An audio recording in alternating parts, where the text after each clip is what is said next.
군사정전위원회 판문점 공동경비구역, 즉 공동경비구역 JSA 조인트 서큐리티 에리어는 일반적인 사람들에게는 판문점이라는 이름으로 더 알려져 있다.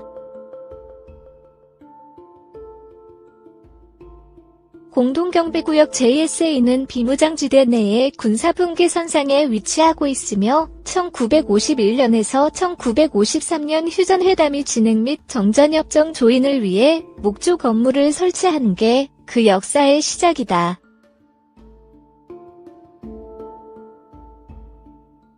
(1954년 11월 8일) 지금 공동경비구역 JSA 위치에 군사정전위원회 본부 지역을 설정.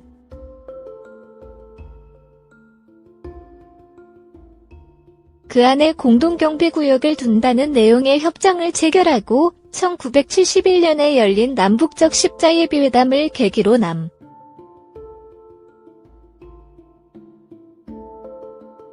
북한 접촉과 회담을 위한 장소와 왕래 지점으로 이용해왔다. 당시 공동경비구역 JSA 설치 이후 당시에는 별다르게 군사 분계선이 명확하게 표현되어 있지 않았고 그로 인해 남북 쌍방의 관계자들이 구역 내에서 자유롭게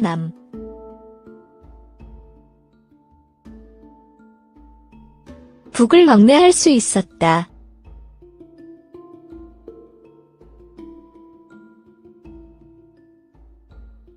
하지만 많은 사건 사고가 일어나며 현재처럼 엄격한 통제 속에 놓이게 되었다.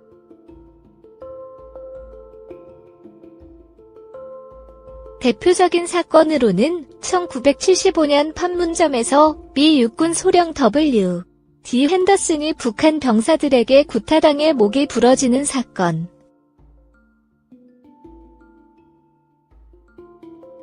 1976년 미루나무 가지치기 작업을 진행하던 미군 2명이 북한군 소대에게 구타와 도끼로 살해당한 판문점 도끼 만행 사건이 발생해 미국은 7함대를 총동원.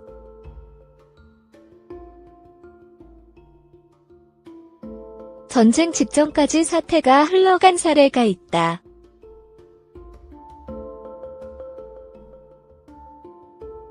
(1984년에는) 소련 관광 안내원인 바실리 야코블레비치 마투조크가 회담 장면 촬영 중 급작스럽게 군사분계선을 넘어와 망명을 신청한 판문점 총격 사건이 벌어진다.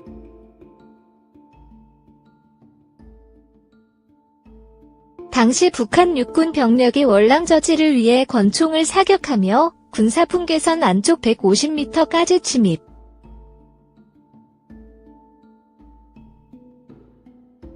한국군과 30여 분간 교전을 벌였으며 한국군 1명 사망, 미 육군 1명이 부상당하는 초유의 사태가 발생했다.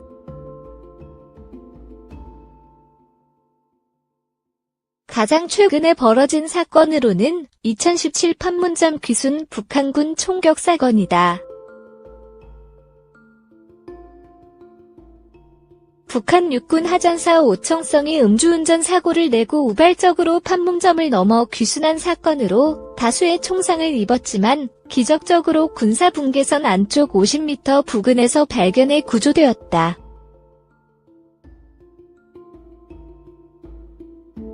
이 2017 판문점 귀순 북한군 총격 사건이 큰 이슈가 되었던 이유는 공동경비구역 JSA 내부에서는 한개 소대에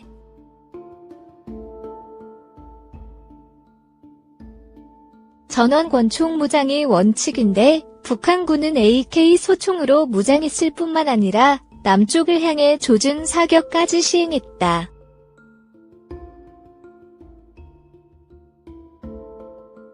뿐만 아니라 한 북한군은 군사분계선을 넘어 남측을 침범하였을 뿐만 아니라 중기관총,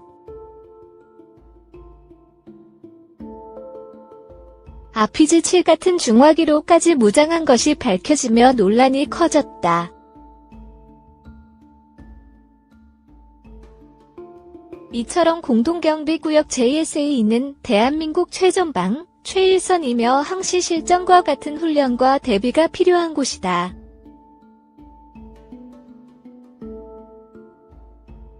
오늘은 이 공동경비구역을 JSA를 지키는 군인들에 대해 알아보자. 공동경비구역 JSA에 근무하는 한국군 병사들은 전원 육군 편제로 이루어져 있으며 병사와 간부 할 것 없이 전원 한국군 최고의 엘리트 대원들로 구성되어 있다.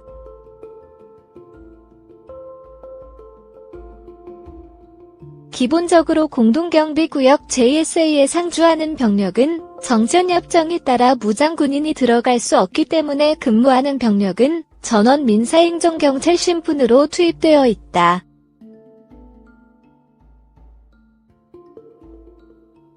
따라서 헌병완장과 가슴에 민정경찰 표지를 달고 근무한다.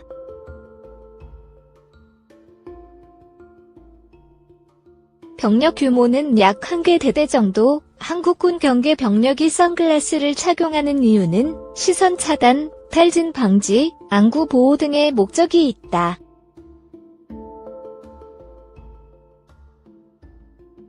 휴전 협정상 공동경비구역 JSA에 근무하는 병력들의 통제는 유엔군 사령부와 한미연합사의 통제를 받는다.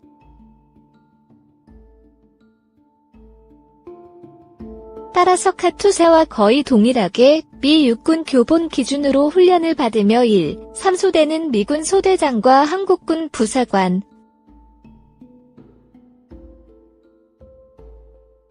2, 4소대는 한국군 소대장과 미군 부사관 편제로 운영되었으며 50대 50 비율로 미군과 동일하게 편제를 가지고 갔었으나 2004년 이후 한국군에게 경비 임무가 완전히 이양되었으며 현재는 대한민국 육군과 동일한 편제 구성으로 부대가 운영된다.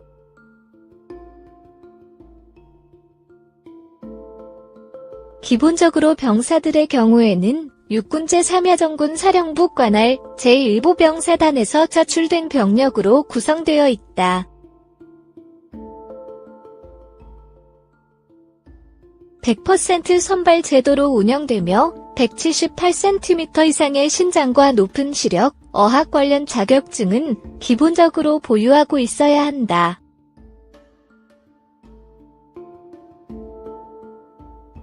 선발된 병력은 신병훈련 기간 중 별도의 평가를 받으며 선발된다 하더라도 신원조회,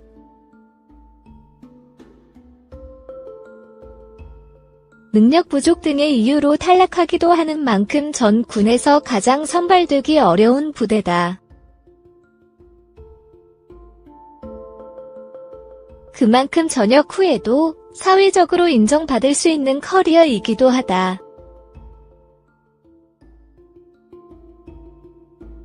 또한 한국군 육군 기준의 기초 군사 훈련을 마친 이후에는 카투사 교육대에 입교, 3주간 미 육군 기준의 기초 군사 훈련을 받으며 훈련을 수료하면 판문점 남방 한계선 아래에 자리한 캠프 보나파스로 이동해 3주의 적응 훈련 기간을 거친다.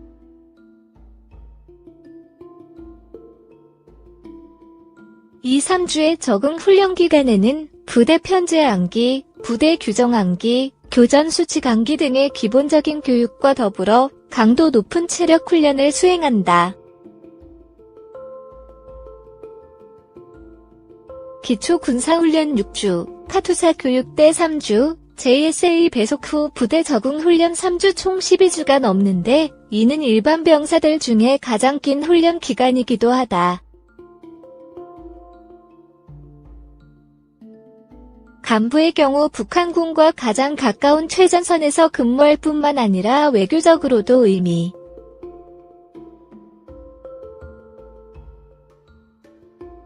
목적이 큰 곳인 만큼 엘리트 병력으로 구성되어 있으며 진급을 위한 최고의 근무지로 평가받는다.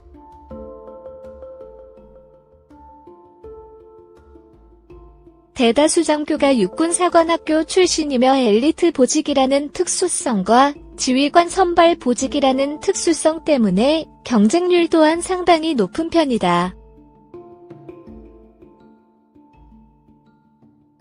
가장 유명한 건 체력 훈련이라 볼 수 있는데 근무하는 병사들 전원이 대한민국 육군 특급 전사 기준을 충족했으며 특급 전사를 따지 못하면 휴가.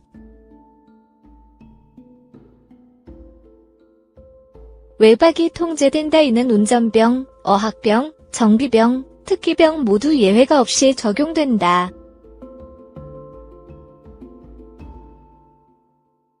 전군 최고정예 병력이자 북한군과 가장 가까운 곳, 사선에서 근무하는 만큼 훈련 강도는 정군에서 손에 꼽을 정도. 또한 공동경비구역 JSA 내부에서는 한 개 소대만이 권총무장 이외에는 할 수 없도록 정전협정에 명시되어 있기 때문에 북한군과 맞대고 있는 병,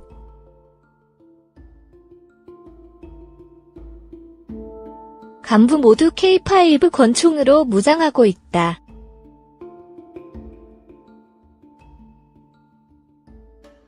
기본적으로 매일매일의 실전 상황인 만큼 한국군 중 가장 강도 높은 CQB 근접 전투훈련과 악조건 사격 스트레스샷, 즉각 대응 사격 훈련을 수행하며 권총 탄약 소비량의 90%가 공동경비구역 JSA에서 소비된다. 임무의 특수성 덕분에 도로 관리를 위한 제설차나 군안 차량, 중장비 차량 또한 운용하고 있으며 신형 전투복과 전투모, 근무복을 착용한다. 또한 병, 간부 할 것 없이 모두 위장 계급장과 저시인성 계급장을 통해 신분을 보호한다.